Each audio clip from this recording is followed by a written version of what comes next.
get a lot of people, though, who are calling you that, you know, I don't agree with the tax man, it's wrong, they're hounding me, they've frozen my bank account, they're whatever. Do people call you for problems like that? Yes, they do. And we can often help them. But sometimes people, this self-help thing is awful. Or if they put it in the hands of an accountant who hasn't got the time to deal with it or the expertise to deal with it, what they should do is come to us at the front end.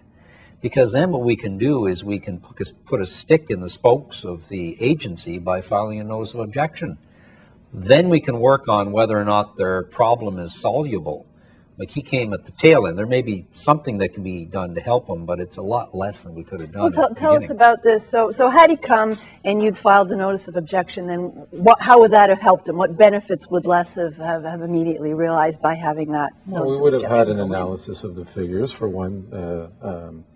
On one hand, also we probably would have incorporated in all this, because you can do this at the same time, an application for some equitable relief for Les, and that's exactly. And do you want to explain what that is? What's equitable relief? Well, what we want to achieve there is we want to set up,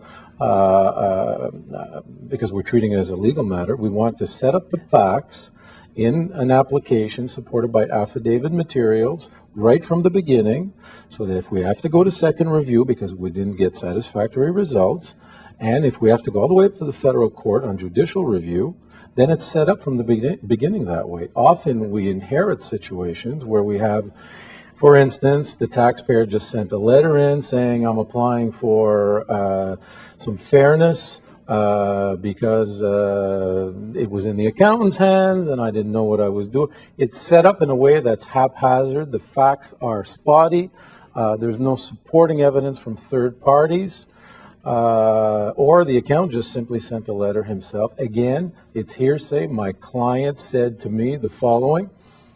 So how do you believe that? You're in a position using legal channels to step in on the taxpayer's behalf and use whatever means is legally available to perhaps, temporarily suspend the collection action or give him time to appeal the case, or, you know, the notice of objection will suspend the collection action except in the case of GST. Now, he's dealing with GST because those are trust monies.